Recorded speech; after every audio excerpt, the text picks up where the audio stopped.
Hanya 1 malam. Ya, jadi dan saya mohon maaf di subuh terakhir di bulan Ramadan itu menjadi puncak emosional saya. Ustaz Ali selaku ketua DKM, setiap keputusan di masjid selalu didiskusikan di grup DKM. Jadi apa yang keluar ke masyarakat itu telah dimatangkan di grup pengurus DKM. Dan saya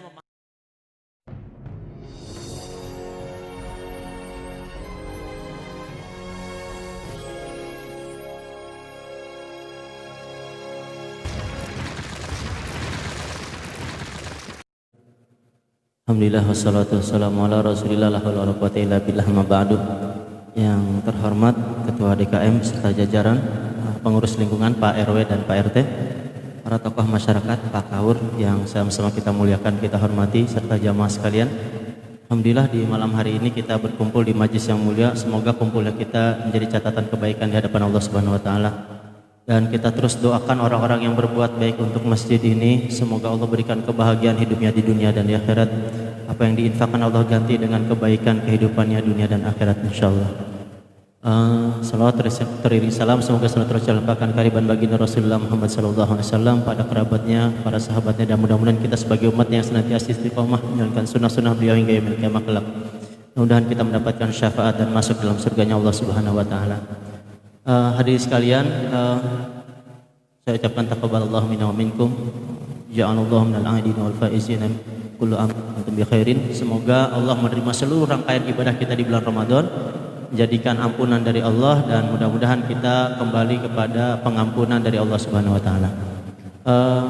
Permohonan maaf terutama saya yang di pengurusan Ustaz ini, saya diberikan amanah di seksi dakwah. Kemudian saya juga mohon maaf kepada jamaah di pengurusan DKM tahun ini juga saya diberikan amanah sebagai imam di Masjid Al-Muhajirin. Memang saya sendiri menyadari tidak mudah jadi imam di masjid yang heterogen.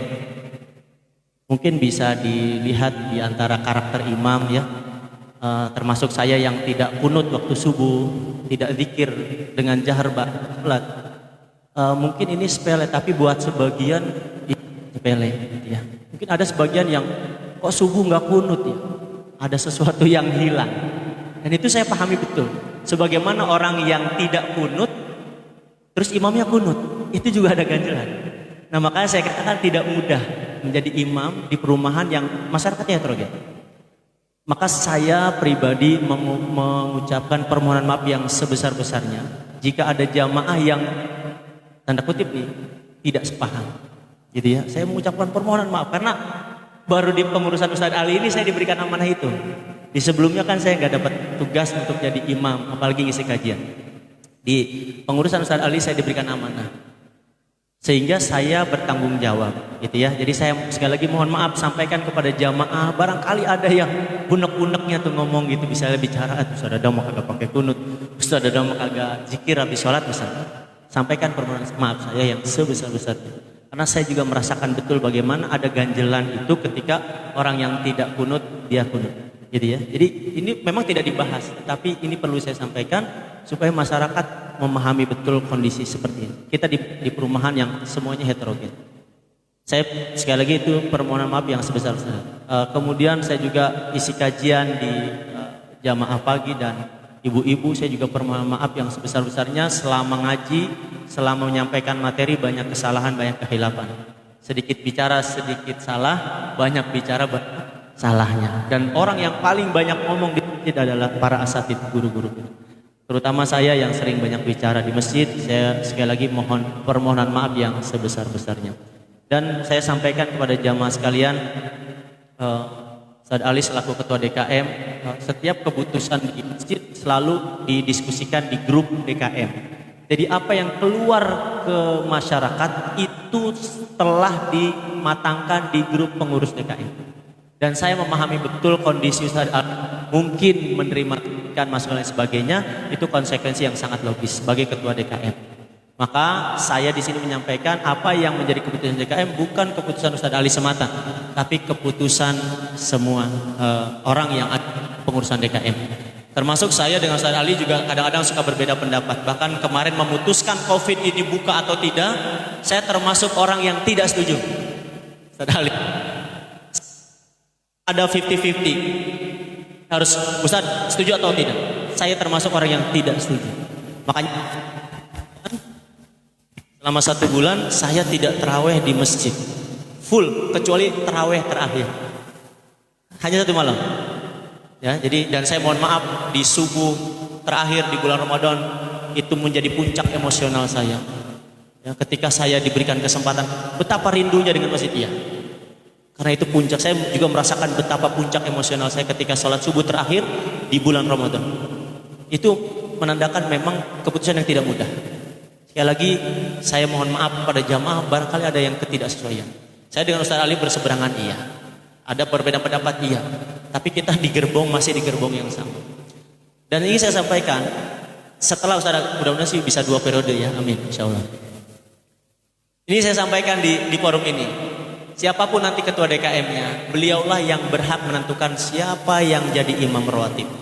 Siapa yang ngisi kajian, termasuk saya. Seandainya nanti kepengurusan DKM selanjutnya tidak berkenan saya, tidak ada masalah. Itu ya, jadi dan saya tidak akan merasa dendam, oh disingkirkan, tidak sama sekali. Karena keputusan DKM. Gitu ya.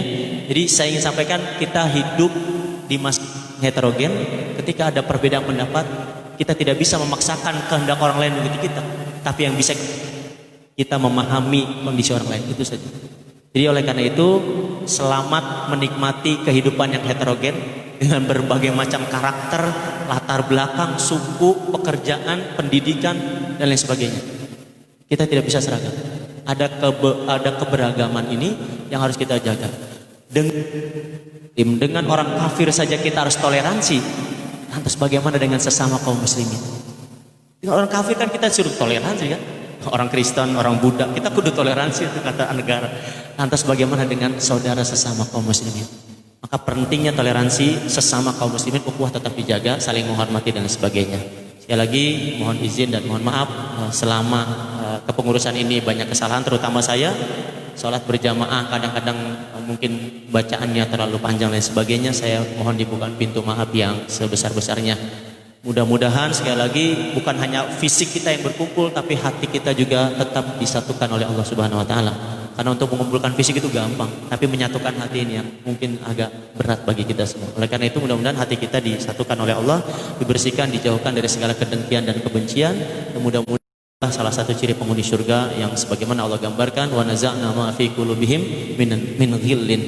Allah keluarkan dari dada-dada mereka itu apa? Kedengkian dan kebencian. Mudah-mudahan kita termasuk orang di dalamnya, insyaallah.